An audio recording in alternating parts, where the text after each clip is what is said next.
I am enjoying myself. But I'm also glitching already, aren't I? I think this did it. Steve? Okay, are we back live? Because last time we did this, we lost the feed, but I think it's still going. Yes. Last time we did what? We lost the feed. When I switched from pre-show to live, we lost the feed, Hmm. but it's going.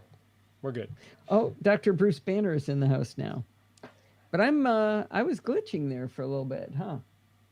Yeah, I was busy trying to get the feed going. I didn't even Oh, see that. okay.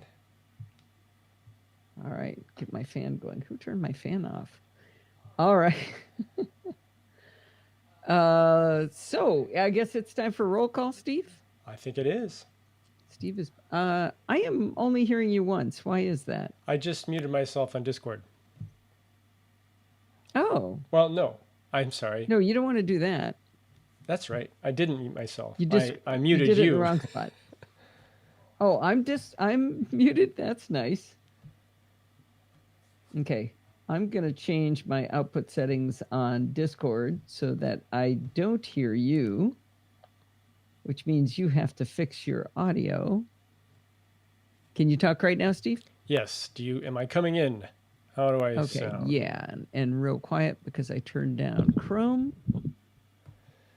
There we go. All right. Hi. Hello. You got some pigtails there. I do. When did those Aren't pop they up? adorable? I love them. Is The ponytail was fun at first, but now it's full-on pigtails. I are tried those putting it on top, but it's a little short. a little top knot? So are those Corona pigtails? They are Corona tails. Corona tails. All right, I think it's time for roll call. We have Brett and Kevin and Dave Ginsburg and Marty and Jason and Jill and Mike and Sandy and Michael Westbay. And who else we got down in here? Lindsay the daughter is here. Oh, and Lindsay? Yeah. I don't see Hi, her. Forbes. She's in the sidebar. Oh, she's not. So she's not listening on Discord. Got it. She might not be. And John, and let's see, Nuclear John's asleep, and Rose is there, and somebody coming in is Titanbot. That must. Oh, and Frank. There he is. There's Lindsay. Yeah, there she is. There she is. I don't think she's listening yet. No. Or well, she might be listening on YouTube. Right. Right. Right. Hi, Lindsay. All right. Let's make sure the live audience can hear playback.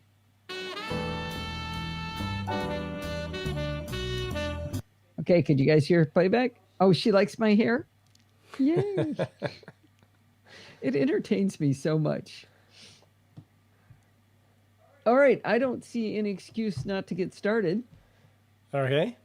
Sounds good to me. I'm going to turn my fan a little bit because it's working. blowing right in my eyes. It's working. All right. All right. All right, YouTube is fine. Yeah, wait till I start recording and it'll probably start glitching on me. All right, I'm muting Steve.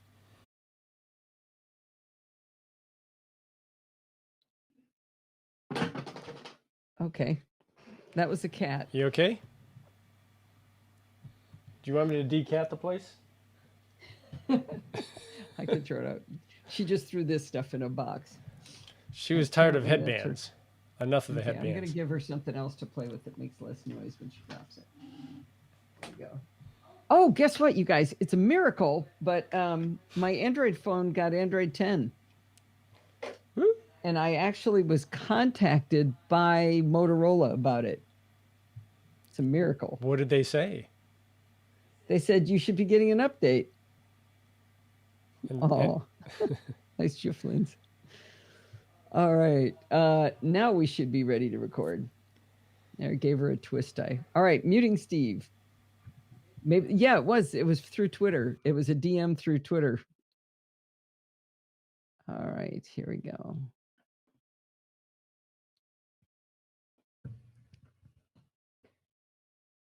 Failed to start record. No tracks are enabled. I will forget that every single time. Okay, wait a minute. Where's the beginning of the song? There we go.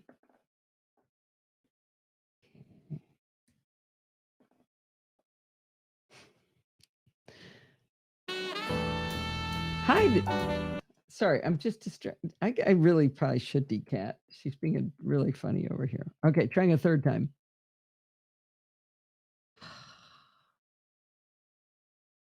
Oh, man. All right, he's decatting the place. Show her off first. That's what she really wants. We need more cat. More cat. Hey, Grace. There's never enough cat. All right, pull the door partially shut, if you will. Okay, now we're ready to go with catless. Hi, this is Allison Sheridan of the NosillaCast podcast, hosted at podfeet.com, a technology geek podcast with an effort. You know what? I made a change to audio hijack, and I don't think I can stand it. I've been chasing down this clicking problem, and I have figured out that it's audio hijack. But there's a setting for lower latency to more reliable, and I've always had it on lower latency, and that's what the clicks are coming from. But now my voice is really behind. There's quite a lot of latency, so I don't know if I may have to go with clicks. All right, let's try it again, see if I can do it. Hi, this is Allison Sheridan of the NosillaCast. Nope, I can't do it. That is way too much. Go for the clicks, Al. Yep. Back to the clicks. Oh, you are delayed. Okay. Huh? You are delayed. You mean video delayed? Yeah. And we're getting glitching. That's different. What am I running that I'm not always running? I am running Hindenburg to record, audio hijack to capture my audio, Mars Edit so I can see the script, Discord to talk to the people, Google Chrome at 400%, NDI so you can see Hindenburg. I can get rid of Telegram. Do you have any backups going? Mail and messages. I shouldn't, because my script shuts them down. Yeah, I am running 1, 2, 3, 4, 5, 6, 7 apps, and I just heard a click. And you're about 3 seconds behind with glitching. How's your CPU? Being hammered by Chrome. I mean, it's not anywhere near 100%. I mean, it's just like this.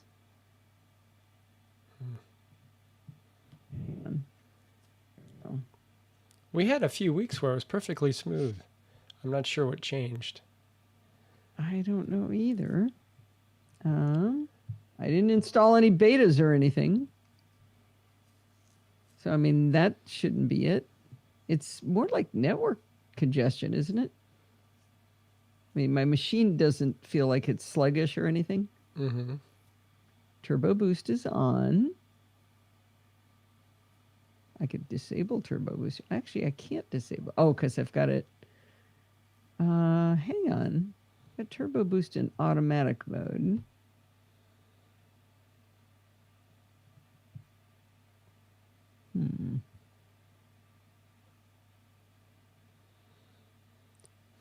Hang on. So I am messing with Turbo Boost. So what I have it is on battery, I tell it to turn itself off. Now it's just... Okay. Enable Turbo Boost. Okay. I think that's back to where I started, but let's just see if that does anything. Am I still... Yeah, you're still about 3 seconds, 4 seconds behind. And I'm not recording right now. Yeah. Well, I don't know what to do. If I leave Mimo call, you don't see my face, right? But you would see everything else? Let me do a reset on Mimo call. Okay. Perfect guard animals of Velociraptor. Yeah. Cat the other white meat? Oh. John, that's disgusting. I'm sorry I called you a priest the other day. Someone here buy a Mac Pro. Oh, when did Ian sneak in? Oh, there he is. Okay, I just reconnected, and you seem to be in sync for now. Say something? Hello. Yeah, you're fine now, but we'll have to observe it for a little bit. Okay. I can shrink. I can get rid of the window, minimize the window. Maybe it'll be less annoyed. Which window? The Chrome window. I don't have to be looking at it, so maybe if it's not animating. Oh, now it's to 500%. Gotta love it. Okay, we got to get the show on the road. Yes. Here we go. Let's proceed. Muted. Hi, this is Allison Sheridan of the NosillaCast podcast, hosted at podfeet.com, a technology geek podcast with an ever so slight Apple bias. Today is Sunday, July 12th, 2020, and this is show number 792. Well, this week's Chit Chat Across the Pond is a bit of a surprise, and I can explain that surprise best by telling you what I sent to the Programming by Stealth listeners. And I am going to have to stop and restart this session. Okay, yeah, that's better. Okay, those changes I made to the nice little click there. The changes I made to the settings didn't take place until I stopped and restarted. Okay, so here we go. I'll do a chapter mark. And the title of this article is PBS Listeners, Can We Interest You in a Cup of Tea? A cup of Taming the Terminal. And this. Okay.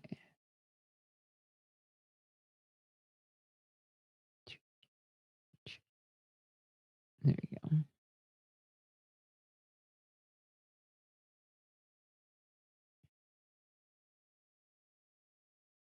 Hi, Programming by Stealth listeners. I wanted to let you know that Bart and I are taking a bit of a break from Programming by Stealth, the need for which happens every single summer, but for some reason catches us both unawares every single year. Bart works in education, and the summertime is the only practical time to make huge changes to the computer systems underlying said education system. As you might guess, this year presents even more interesting challenges. However, Bart and I are not lying down on the job, and we have something to offer you while you await the next installment of Programming by Stealth. 5 years ago, Bart and I started a series called Taming the Terminal, which ran for 35 of N episodes. Like Programming by Stealth, he made the ending indeterminate. He did this because while he accomplished the teaching he set out to do, he knew that things would change in the macOS terminal and new advances would be the opportunity for new episodes. After a year hiatus, after pretty much the end of Taming the Terminal at 35 episodes, he brought us episode 36 in late 2016, where he taught us about a technology called Screen, which allows you to SSH into servers and start processes that would continue even while disconnected. In mid-2017, he taught us about SSH agents to address a change in El Capitan that made you have to enter your passphrase to a server much more often. This affected what we were taught in Taming the Terminal 30 about SSHing into our servers. Well, it turns out that now Red Hat has deprecated this Screen utility, which we have just learned about in episode 36. And instead, they now have a tool called tmux that does everything Screen used to do and more. This week, Bart and I recorded installment 38 of N, in which he taught us the basics of tmux that replaces Screen's functionality. And in 2 weeks, we're going to publish the second half of the tmux story, where he'll teach us all the other cool stuff it can do. Well, I don't know if it's all of it, but some more cool stuff it can do. If you're an avid listener to Programming by Stealth, then I'm sure that Taming the Terminal would be a fun podcast for you. And if you're a NosillaCast listener and you don't listen to Programming by Stealth, it's always fun to learn some new stuff about the terminal. You can easily jump in right now to episode 38, or heck, you could start at episode 0 and listen to all of the back catalog. As always, you can find Taming the Terminal in your podcatcher of choice, and this week's episode is also included in the full Chit Chat Across the Pond feed. There we go. You added a little line there. About the NosillaCast? Wow, that's bold. Going off script. Or do you have a different script? No. It was the same script. So right. Michael's saying he's not finding the show notes. What show notes? Well, I'm assuming. For Taming the Terminal? Yeah. Since you were just talking about it. Bart what were we talking about, Michael? Yeah, that's what he's talking about. Bart said he published them. Hang on. If he didn't, he told me this morning that he did. For the script talked about at the end. Now that I don't know what you mean. Yeah, are you talking about Taming the Terminal installment 38? Auto login when SSHing.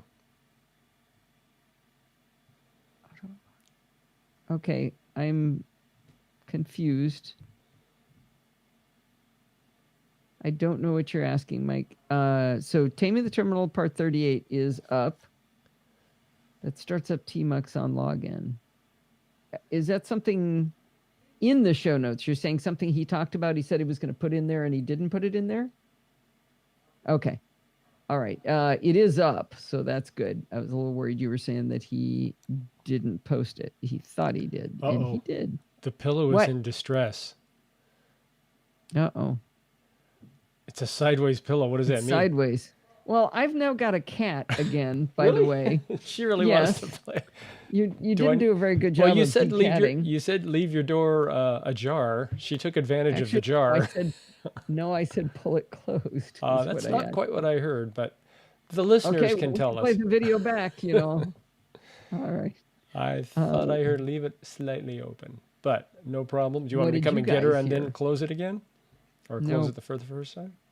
There's just going to be purring. So I don't know if you guys saw, but David Pogue interviewed Sir Tim Berners-Lee, Vince Cerf, and Al Gore all about the beginning of the internet. And he, in the middle of it, he's got a cat just walking in front of the camera. It was really funny.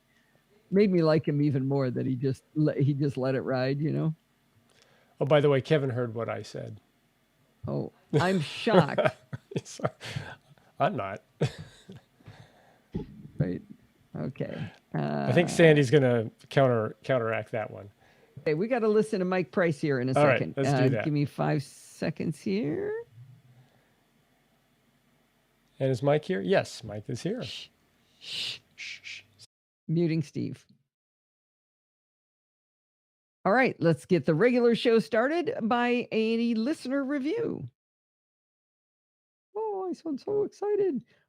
Mike Price has an amazing voice. Oh, I hope you do lots of reviews. Sounds so good. All right, here we go. I'm going to kick back and listen. A listener review.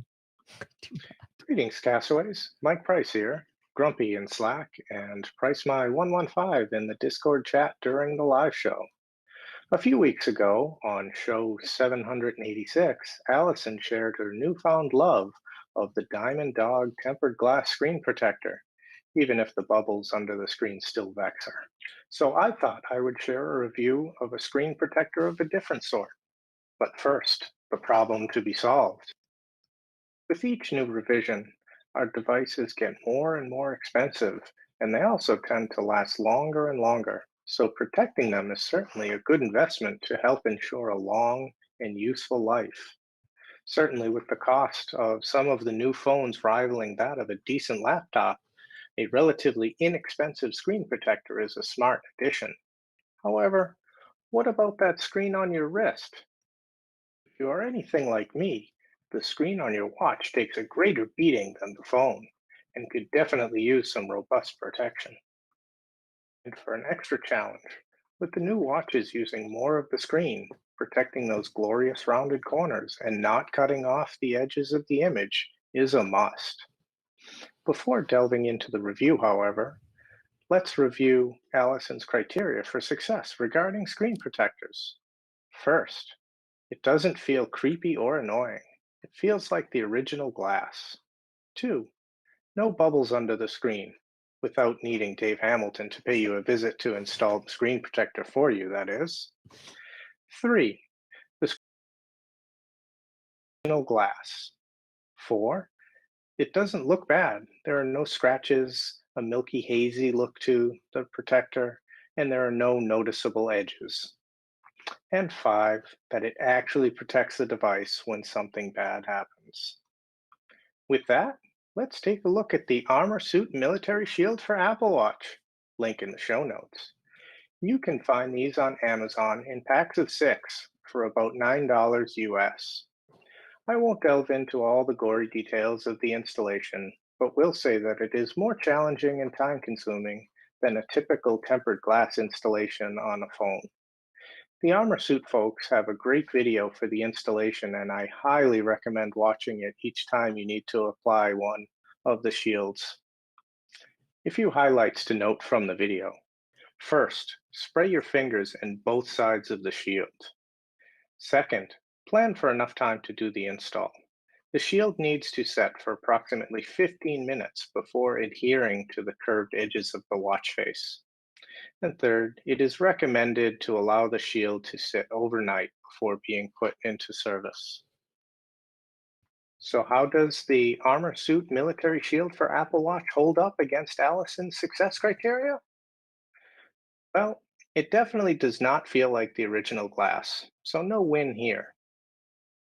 While the installation can be a challenge, if done correctly, there are no bubbles, and no visits from Dave Hamilton required. While the feel is different, the screen response is not. The shield does not impede the touch sensitivity of the watch in any way whatsoever, including force touch. The shield is crystal clear, and since it wraps around to cover the curved edges, you almost can't even see that there's a screen protector at all. And according to the manufacturer, the shield is equipped with self-healing technology, which will help eliminate minor scratches and dings that the film may pick up over time. After whacking my watch against door frames, striking hard enough to take off paint, and working on my car and other machinery where the face is getting scratched up, the watch and shield continue to look flawless, even on the curved edges. I should also note, if the shield has picked up any scuffs or paint, they can be easily cleaned up with a little isopropyl alcohol and gentle cleaning. So all in all, I would have to give the Armor Suit Military Shield for Apple Watch a big thumbs up for protecting my watch. But I should also note that there is a downside. You might think that the 6-pack I mentioned was a lifetime supply, but this is simply not the case. Since the shield is not tempered glass, and since the film is fitted to protect the curved edges, the shield does not last as long as its tempered glass brethren. My experience has been that usually after about 8 weeks of normal wear, I will find one of the corners starting to peel up. If caught early enough, you may be able to re-adhere that corner, but eventually it will start peeling more. I can usually put up with the loose corner for another week or so before needing to replace the shield. Looking at the manufacturer's website, they also have protectors for the entire body of the watch, but I haven't had any experience with those. I hope this review helps you to keep all your beloved tech well protected. And if you have any questions, please feel free to reach out to me in the Slack community. Reach out to me. Yay, I love that you gave a plug for the Slack community at the end. This is interesting. I'm looking at Intel Power Gadget, and it shows that my CPU is sitting at like 1.6 gigahertz. And it's rated for 3 something? Yeah. And Turbo Boost is... I quit Turbo Boost Switcher in case it was causing it. Turbo Boost was on. But this doesn't look right. Oops. That's not. By the way, that was a great review by Mike. Really well done. Yeah. I saw a couple small typos in the blog post. Do you want me to fix them? Yeah. Always. Not my. Actually, it's not Mike's fault, and it's not my fault. If you'll notice at the bottom, it says it's was done by Otter.ai. That's what and these are very clearly those kinds of errors. So I'll do a quick change on those. Yeah. So you see my turbo boost or my Intel Power Gadget graph there? Yeah. Let me make sure. Let me check check iStat menus and see if it agrees to that. CPU frequency. Yep. What is? Oh, come on! This is just like before. I wonder if Turbo Boost Switcher has some. I quit Turbo Boost Switcher. I know. I got rid of it. But some apps, if not designed properly, can have a lasting effect after you quit them if they're not properly designed. Possible. I don't. That's unlikely. That's my but CPU over time, according to iStamp menus. Huh. That's definitely why I'm jiggly. That is so crazy. What on earth is suppressing my CPU frequency? I am not running anything. This is so odd. I don't have too much to record, guys. Well, it is 5:30, so I probably should keep going. Discord helper renderer not responding. Well, maybe I'll play with this at the end. If I have time, I'll do some more research. Sounds good. All right. In the Slack community. That was fantastic, Mike. Thank you so much. I have been looking at those the shields for Apple Watches because I definitely bang my wrist into everything. It seems like they all fall into one of two classes, either like the Armor Shield. Is it Armor Shield? Was that the right name? Anyway, like the one you just reviewed, where eventually they start to peel, or they're a hard shape that's like a tempered glass. But then you know what those do? They just pop off. You just look down at your watch one day and they're gone from the reviews I saw. So anyway, I appreciate the review and I will consider that one very carefully. All right. Let's see. Okay, you're just distracting me now. Let me get you out of the way. What's the name of the next one? Come on. There you are. All right. I get to actually do a recording now. I managed to write 2,500 words about a menu bar app. Wow. I really like it. Oh, you are so going to put impressive. This on. I mean, seriously, you guys are just, you're going to love it. You're going to want this thing. And it's free. You get to find that out, even though the listening audience doesn't know that till the end. Uh-huh. Oh, Hulk Smash already loaded it. All right, here we go.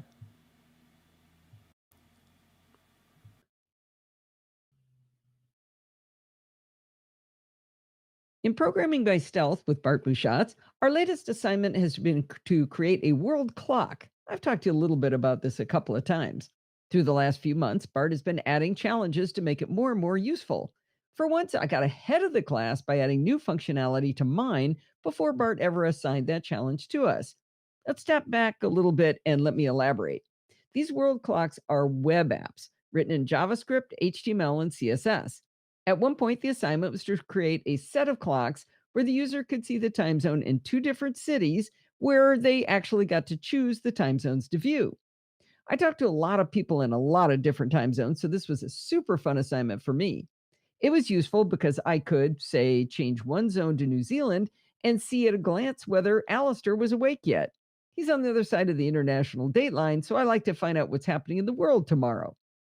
But I also often need to people with that are in other parts of the world, and figuring out what time we will meet is often quite challenging.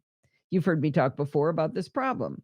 It's not that I need to know what time it is right now in another time zone. It's that I need to figure out what time it will be in another time zone if I shift forward in time. Now, there used to be an amazing dashboard widget called Time Scroller that solved the problem for me, which I first started talking about to you in August of 2009. Sadly, dashboard widgets were removed with the recent macOS update. There is still an app for the iPhone, but it hasn't been updated in a very long time, and I usually need this when I'm just looking at my Mac. I want instant access to that information. So this gave me the idea to add this concept of shifting time to my world clock, so I named it Time Shifter Clock. I actually put my clock up at podfeet.com so you can see it, and it works great. We've been working on even more enhanced capabilities in our clocks, but I'm not ready to show those to you yet. I have, however, continued to annoy my friends and family by showing them every single little iteration along the way because I get all excited when something works. One of those people I've been showing off my clock to is Pat Dangler. This week, Pat told me about a really swell menu bar app called Clocker that pretty much does everything that my time shifter clock does. Now, you might think that would be discouraging to me, but it is not discouraging. It's awesome. It's awesome for a couple of reasons. First of all, a web app like my time shifter clock is pretty swell, but having this capability in a menu bar app is way more useful. Secondly, it's not discouraging because I don't know how to write a Mac app, so it doesn't step on my toes at all. Finally, Clocker is a fantastic app. Let's take a deep look at Clocker and see if it's for you. Even though Clocker is a menu bar app, it can also be pinned on screen as a floating panel. When you're figuring out a meeting time across time zones and your short-term memory is as bad as mine, it's not very practical to have to keep clicking a menu bar icon for each time you need to remember. On the other hand, most of the time you probably do want it to disappear. If you're a dock person, there's a setting in the Appearances tab to have it both be a dock and menu bar app. You can even record a shortcut to pop open Clocker if going all the way to the menu bar is just too hard. If you had it pinned when you closed it, Clocker comes back with the keystroke as a floating panel. But if it was stuck to the menu bar, it comes back that way. Everybody's happy. Speaking of settings, this is where you add cities you want to have displayed in Clocker. There's a little plus button in the bottom left that brings up a list of places to add and a search window. You can search for a city, a country, or even a street name, but I don't see how that last one's all that practical. Clocker also has a list you can scroll through that's actually not too long. In there, I found a funny thing they list called Anywhere on Earth. I added it to my list because, why wouldn't you? I'm not sure where this joke started, but pretty much all of the online time zone calculators have Anywhere on Earth too. Evidently, it's 12 hours behind UTC if you're wondering when it is. I populated my list with Dublin for Bart, the Netherlands for Helma, Wellington for Alistair and Marianne, Germany for Klaus, and Kyoto for Kaylee. Still in settings, it shows two columns for the zones I'd chosen, one for name and one for label. That got me to wondering whether you could change the label. Sure enough, clicking on the label allowed me to change it so it had names of my friends instead of listing the cities. Now that allowed me to collapse Helma and Klaus together because they're both 9 hours ahead of me, and then add Don McAllister to Bart since England is in the same time zone as Ireland. I want to make a comment on styling with Clocker. The font is huge when you're creating your list of cities, so it's actually kind of hard to work with in the settings. The window for preferences isn't resizable horizontally or vertically. As I added Alistair and Marianne to the Wellington label, I could only see Mary ... Not even the rest of Marianne, much less Alistair. And I had 7 zones in my list, so Kaylee in Japan fell off of the bottom, and I had to scroll down to see her. I'm not quite sure why the font size is so big in the settings. Still in settings, you can change the viewing order to sort by time difference from you, by name, by the label you've chosen to give in the time, or you can even drag and drop the time zones to put them in an order of your own choosing. I selected that. There's also a checkbox for favorites. If you designate a time zone as a favorite, the menu bar icon for Clocker will actually change to show the labels and times in the menu bar. It's good to keep the times short or they'll be truncated. Being able to glance at my menu bar and see just Bart and the time at his house is absolutely terrific. I should mention this does actually replace the normal Clocker menu bar icon, so I can click on Bart's name and see all of the times in my list. Now, I haven't actually described to you what you see when you open Clocker, either as a dropdown from the menu bar or as a floating panel, because there's so many options to how you want to see it. It's a very clean list of the labels for the time zones, cities, countries you've selected, along with their current time. At the bottom of the screen is what the developer calls the future slider. Drag the slider to the right, and all of the times shift along with you.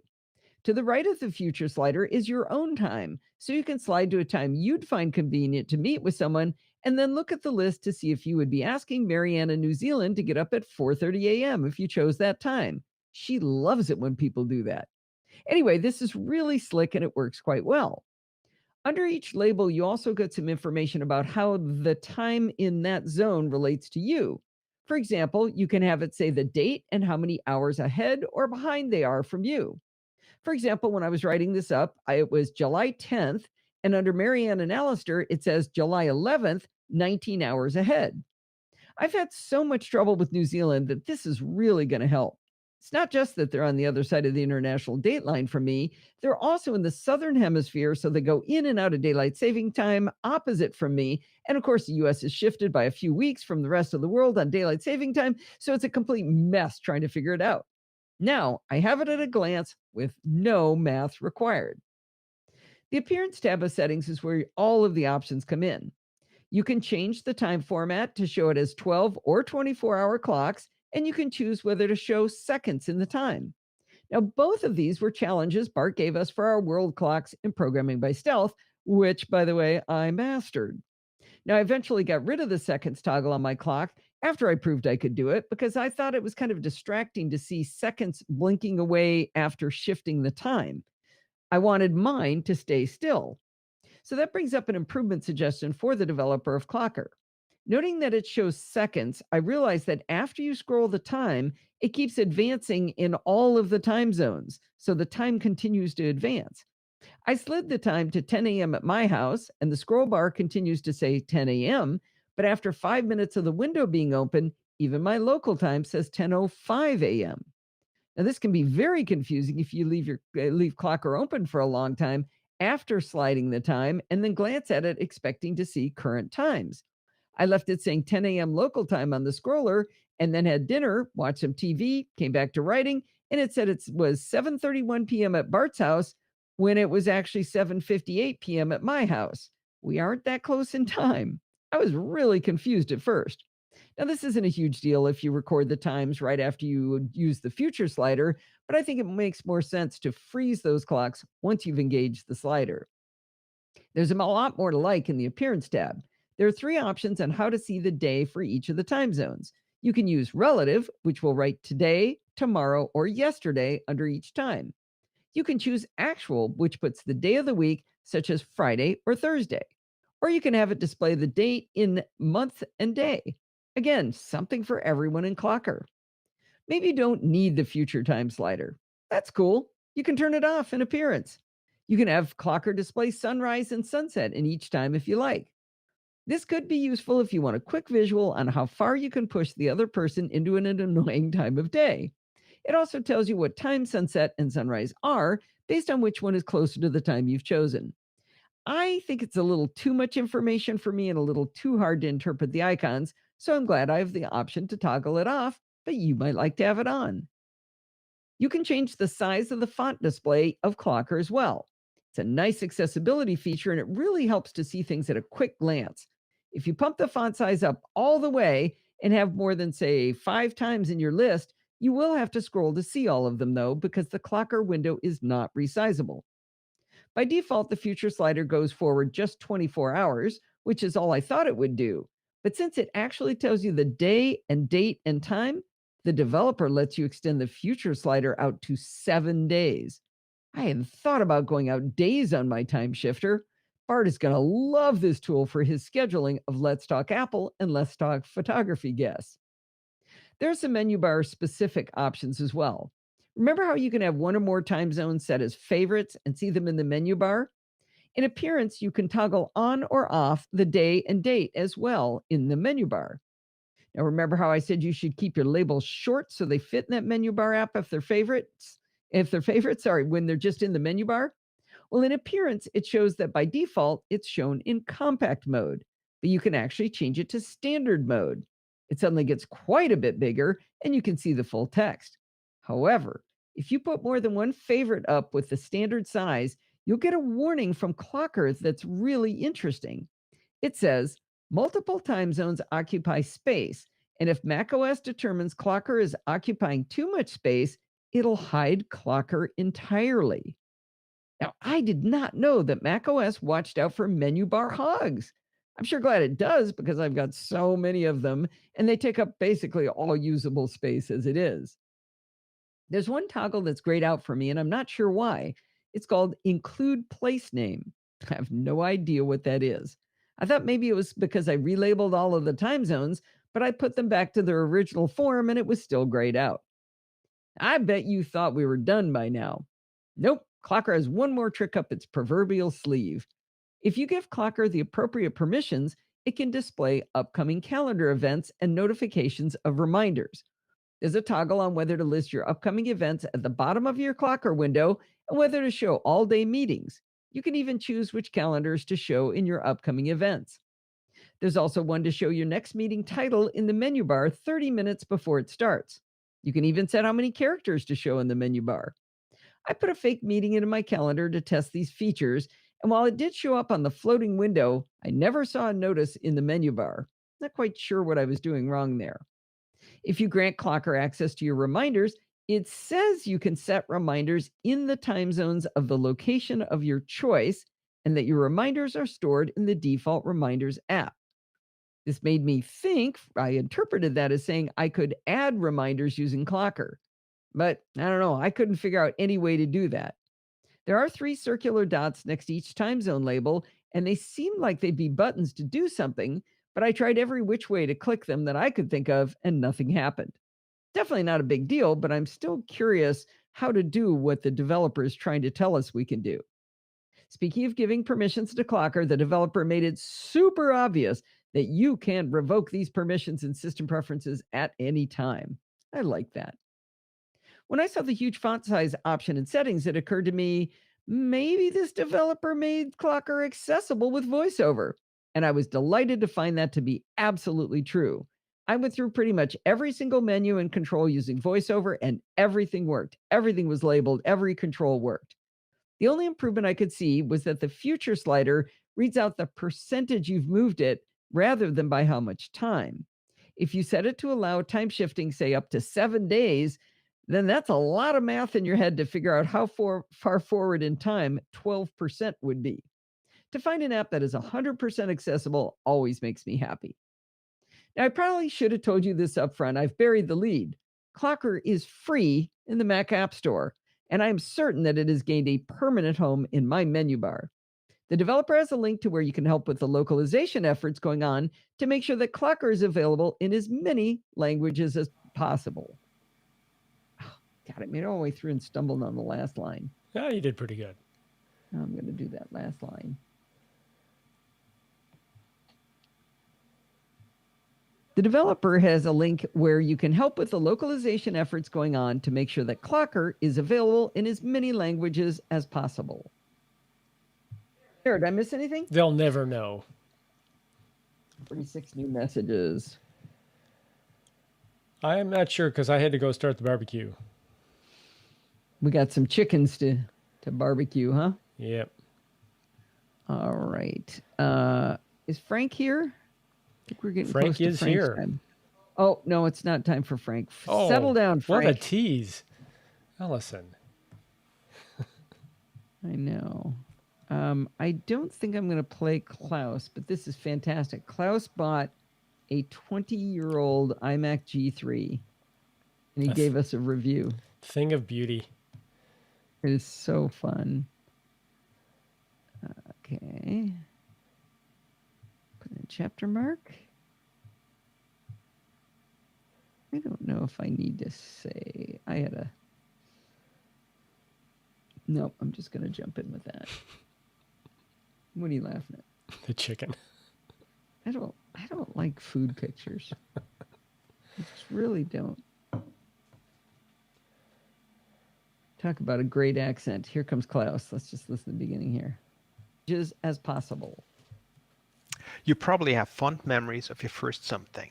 Maybe it's your first car, your first computer, certainly your first kiss. That's a great comparison, analogy. Yeah. Get rid of that very beginning. Oh, what did I do? No, that's not what I said to do.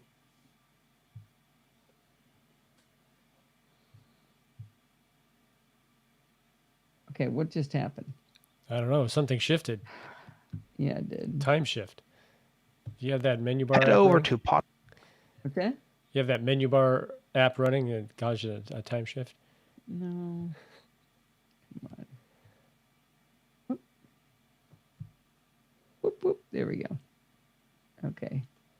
No, I'm just trying to get rid of this front little blip to there. Just trying to get rid of that. There. That's what I want to do. Languages as possible.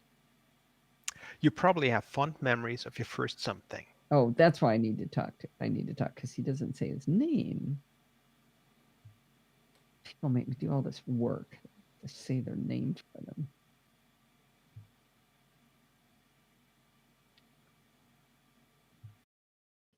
Well, next up, we've got a very unusual review from Klaus Wolf.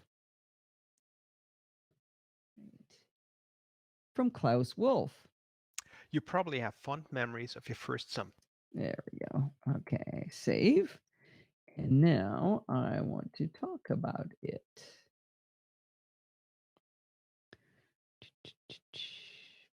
All right. To read the entire review. I love everything about this review from Klaus. Looking at the images he put in the blog post sure brought back some fond memories for me too. In the rest of the written review, he explains how he got his Mac, how he got this Mac to run. Read what it says and you'll be fine. I love everything about this review from Klaus. Looking at the images he put in the blog post sure brought back some fond memories for me too. In the rest of the written review, he explains how he got Mac OS 9 back up and running after he tried to do that upgrade to OS 10. He gives detailed instructions on how he made a thumb drive off of which to boot. Boon. Boon is not the right word. Boot. Boot. There's a lot of typos in that previous article too. He gives. By the way, I got my microphone volume working and nobody even's excited because I'm so glitchy. He gives detailed instructions on how he made a thumb drive off of which to boot into Mac OS 9 and how he eventually did figure out how to get OS 10 10.13.2 running after all. He gives us screenshots of how HTTPS thwarted my dream of seeing podfeet.com on Mac OS 9, how he cheated with a quick 3-line PHP script, and how great podfeet.com does look on OS 10 Panther. Great within a given definition of great. Anyway, thank you so much for giving us this fun walk down memory lane, Klaus. So, remember a few weeks ago when I told you that I'd become an affiliate for Wise Products? Well, this week I got the following message. Quote, "You're receiving this email because you are currently signed up as a member of our Wise in Response affiliate program. After a little over a month of operating this pilot program, we have decided it's time to phase it out and refocus our sights on our smart home offering." Oh, well, it was fun for the 15 minutes it lasted, I guess. And guess what? We've got a pledge break from the venerable Frank Petrie. All right.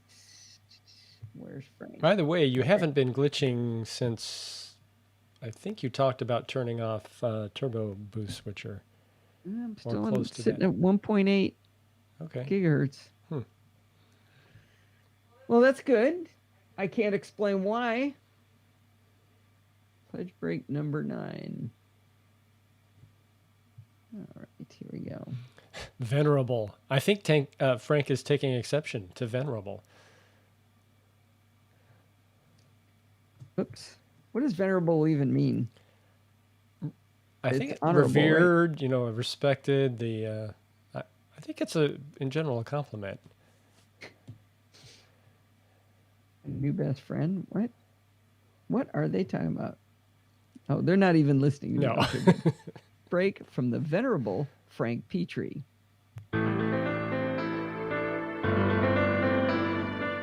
Have you been injured on the job due to negligence and don't know where to turn? I'm attorney I am overcompensated from the law firm Bob and Bob. Geez, but that's horrible. I really hope you get that straightened out. Anyhow, the reason I'm here, though, is to ask for your help. To continue to bring you the NosillaCast, we need your financial backing. Bandwidth isn't cheap, you know. Either way, we would appreciate your support. Go to Patreon right now and give $5, $10, whatever you can afford. Regarding your situation, my brother in law has had several interactions, shall we say, with the law, and he may be able to give you a few pointers. I hope that works out for you. So I know you said Allison at the end, Frank, but it got a crack in it, so it didn't sound quite right. You like that one, Steve? Yeah. Good one, Frank. Well done. Okay, I'm gonna add a tiny bit to it. I hope that works out for you. Well, I appreciate Frank's optimism, and I would love it if you pledge $5 to $10. Hey, go crazy, go to 20. Even $1 a week really does add up if enough people do it. So don't get intimidated by Frank's suggested donations there. All right, there we go. Some Security Bits music. And okay, there goes my twist tie. Better not lose that. Save and add chapter marks. I should do that. I'm going to end up with a lot of chapter marks. Did Grace take the twist tie? She threw it in the box down at the bottom of my desk there. Was she disgusted with it? No, she was playing with it. Now she's staring at the box trying to figure out how to get it out. All right. Can't believe they killed the affiliate program. It's just like, you got to be kidding me. Right. Oh, we have a new opening to Security Bits. What? You guys are going to love it. No. You're going to love it. You didn't tell me about this. Okay, listen. Shh. Oh, you can't hear it. I don't hear anything. Okay. Hang on, let me move this and you hear it. Here we go. Plinky, plinky, McPlink, plink. Plinky, plinky, McPlink, plink. Okay, Plinky, now plinky, McPlink, plink. this turned into a challenge. Oh, it has. This is just fabulous. Hey, did you ever play the plink that Forbes said to Bart? I keep forgetting whether I did or not. Really should. I think you. We have Toms too, right? Yes. Remember Toms? Yeah, we should start a library of plinks. I am. Good. Let's see. Option T. There we go. And then this one's Option T. And you want to hear Forbes say it? Yes. Oh, do you want? Wait. So, John, are you saying you want to hear him say exactly what Bart said this week, or just his original one? Because he has done one, you know. Let's see, that might be a little hard for him to get all the plinks in. He's a genius. What are you talking about? Okay, no problem. So let's see. That one's Bart. This one's me. So I want to get rid of this one, and get rid of that one, and then do this. The old double-ender shuffle. Yep. Now, what I was thinking I would do if I had time was do some editing, but I don't think I have time. We were talking all over each other this time. We had a lot of delay. There we go. There.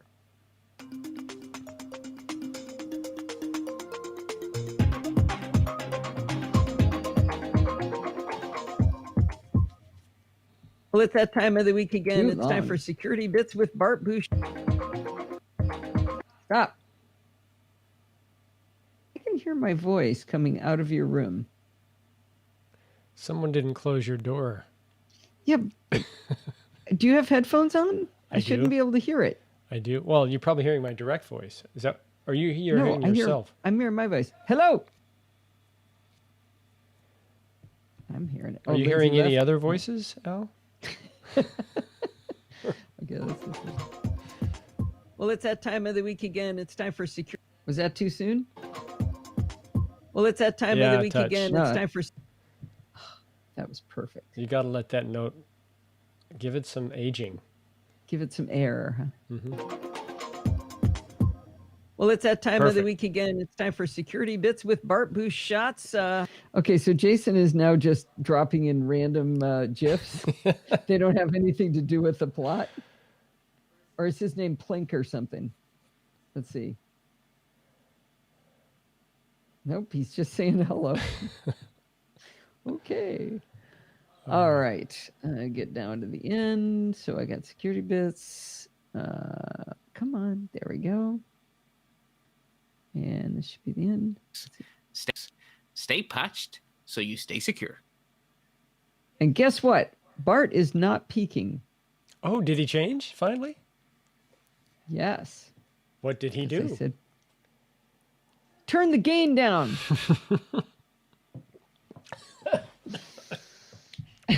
Sorry, you were drinking when I said that. Okay. Oh, you guys aren't seeing Steve. Steve, you're not showing on screen. He was choking there, and he I'm had to still mute recovering. himself. Yeah, it was a crazy concept, wasn't it? Oh, yeah, all right. Okay, let's see. It's going to be time for the end here. All right. Here we go. Muting Steve. Well, that is going to wind us up for this week. Don't forget to send in your dumb questions, comments, and suggestions. You could do that by emailing me at allison@podfeet.com, and you can follow me on Twitter @podfeet. Remember, everything good starts with podfeet.com.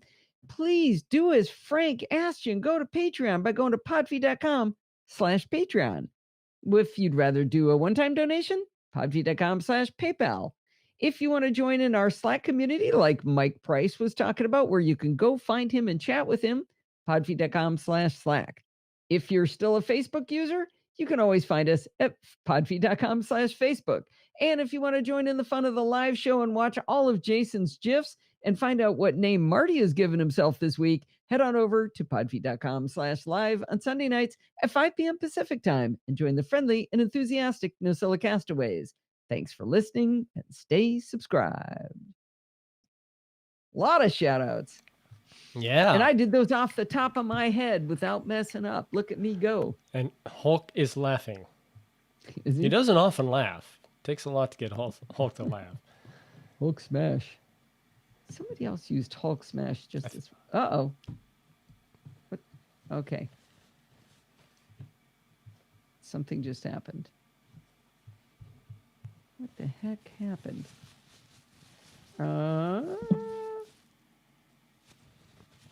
Nope. Okay.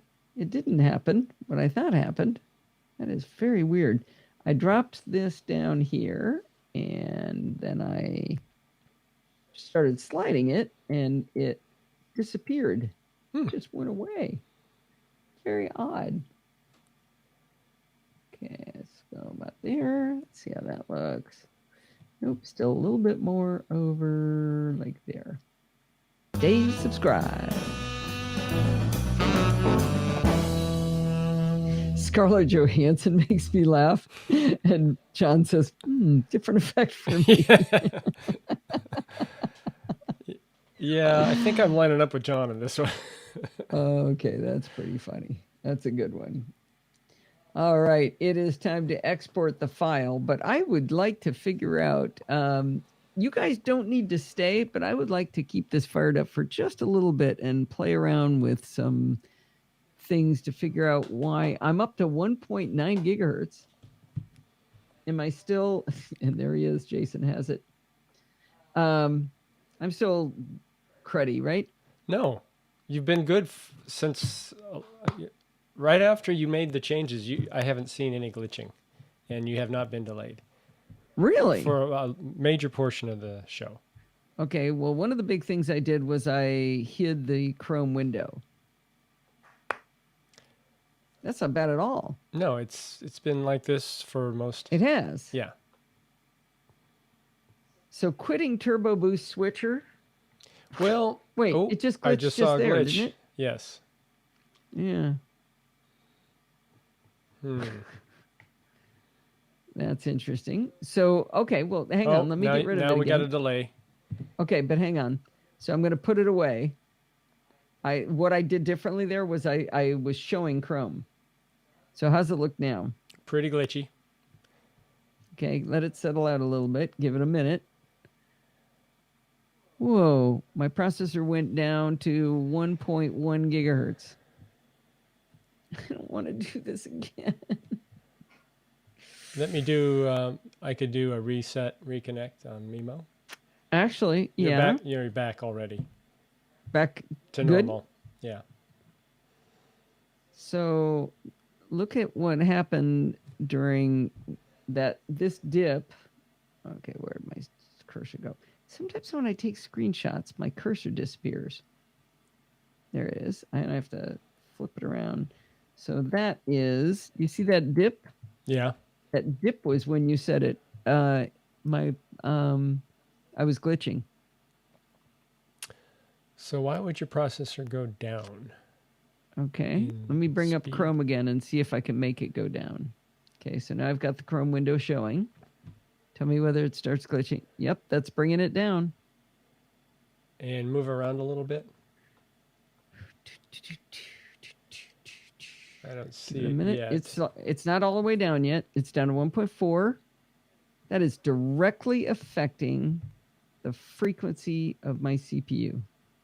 Just launching Chrome or just displaying Chrome? No, just showing Chrome. Okay, now we got the delay. Okay, we're down to 1.1 now. We got the delay? Yep.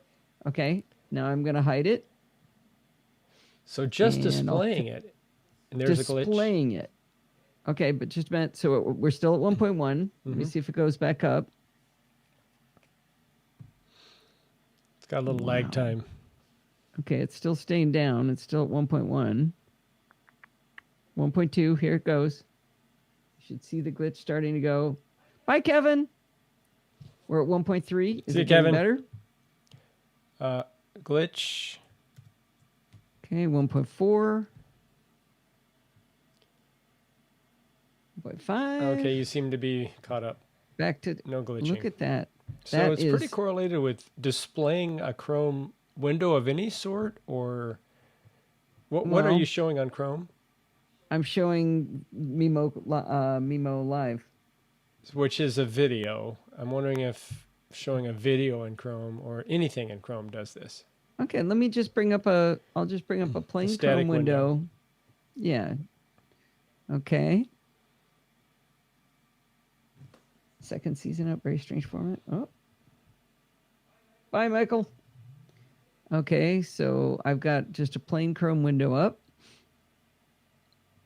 I'm set at my exciting 1.9 gigahertz. What's funny is it's not going anywhere near whatever it is, 2.4 or my Turbo Boost speed. So I don't think Turbo Boost switcher was screwing things up. And it's staying steady at 2.0. So maybe it's even going up a little bit. Maybe playing video in a Chrome window. Try another kind of video. Okay. Good idea. Let's save this. Because it could be it's Mimo Call you're playing? Yeah. So what'll happen if I go to YouTube while I'm doing this? We'll see if we can bring this down. All right, what do I want to see? I want to see where's my subscriptions? Let's play Supreme Court rules on faithless electors. Okay. How to cruel... Oh. Okay.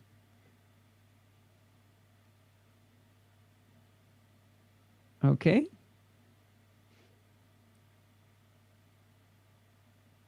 So it is dropping a little bit. Steve, can you see it? Maybe a slight delay, but not too bad. Okay, I'm stopping the audio and letting the video run. So it's down to 1.7.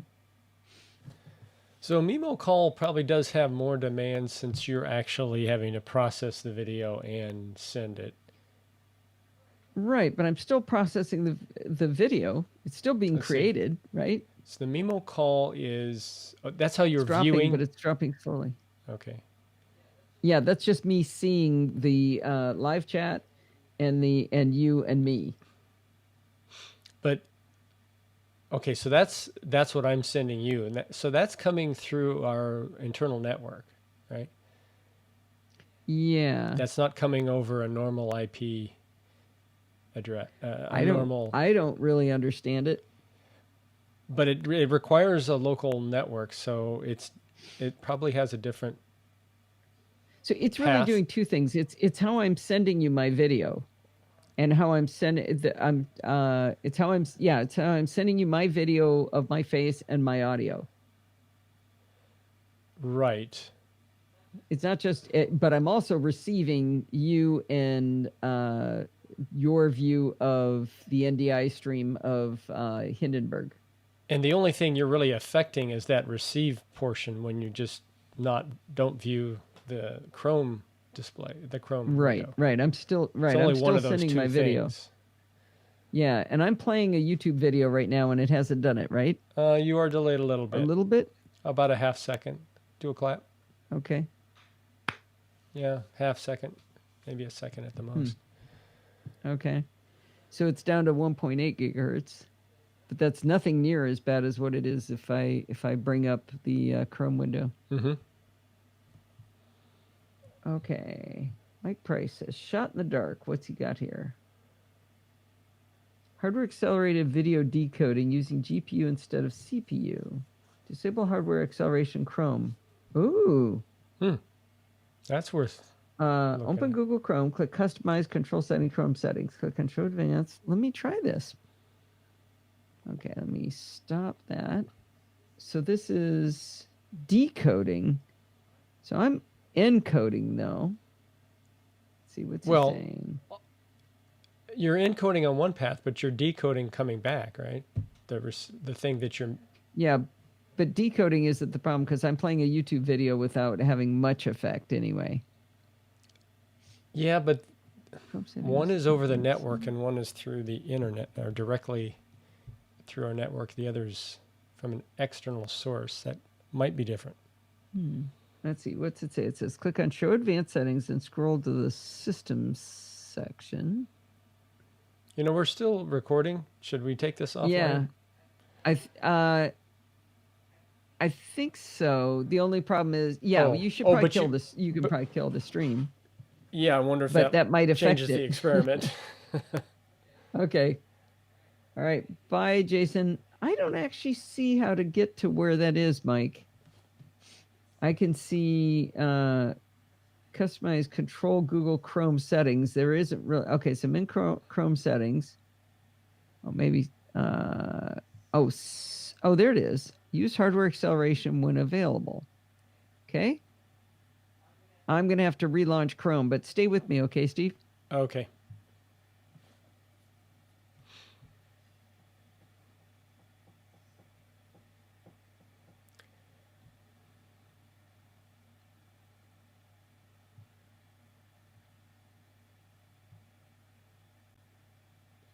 All right. So I am back. Yep. I see you. And how do I look? So far, so good. Okay. So I'm starting at 1.7 gigahertz. This will be interesting, Mike. Disable hardware acceleration settings. That's interesting. I'm down to 1.6. Starting to drop. So what did you do? 1.5. I disabled hardware acceleration. So it's no longer using the GPU, the built-in GPU? It's that thing that he sent here. I don't exactly know what it means. Yeah. That's what I would read. I mean, otherwise it probably just uses your CPU. I don't know why not using the GPU would slow things down unless it doesn't use it properly. So I'm down to 1.4. So far, still so okay? Yeah. It's still dropping, but it's not. It wasn't that smooth. Oh wait, hang on. Got to make sure it's showing. I had it covered up. That could be helping. 1.4. This is exciting. I don't think anybody would ever watch to the end of this, right? Hopefully Frantically searching for Chrome issues. Down to 1.4, but I don't think it's not going down to 1.1 like it was before. No. Huh. That's really interesting. So switch it back. Staying okay? So far, so good. Well, do one other thing for me. Go into Hindenburg and play something. Okay. Or maybe just record something that you can delete. Okay. Let's see. Did I export already? Let me make sure I exported the show because I don't want to break it. Today is the 12th. I did not export it yet. Okay. So now I know what I'm breaking. I'm singing, I'm trying to do something to slow it down, and I'm showing this, and we're going to record. And I'm seeing a little bit of jumping there, but let's see, how is that going? See what's going on. Make sure I delete this, or it's going to be at the end of the show. Now do a playback of that. Okay. All right. I'm singing, I'm trying to do something to slow it down, and I'm showing this, and we're going to record. And I'm seeing a little bit of jumping there, but let's see, how is that going? See what's going on. Make sure I delete this, or it's going to be at the end of the show. Okay, so do a clap. Okay. So, yeah, it's fine. You think that's it? Well, now it's dropped down to 1.4 is all. Now you got to switch it back. Okay. All right, I'll have to leave and come back. Mike, you may have done it. I'll stay. Okay. Did he? Okay. I'm going to turn it off or turn it back on.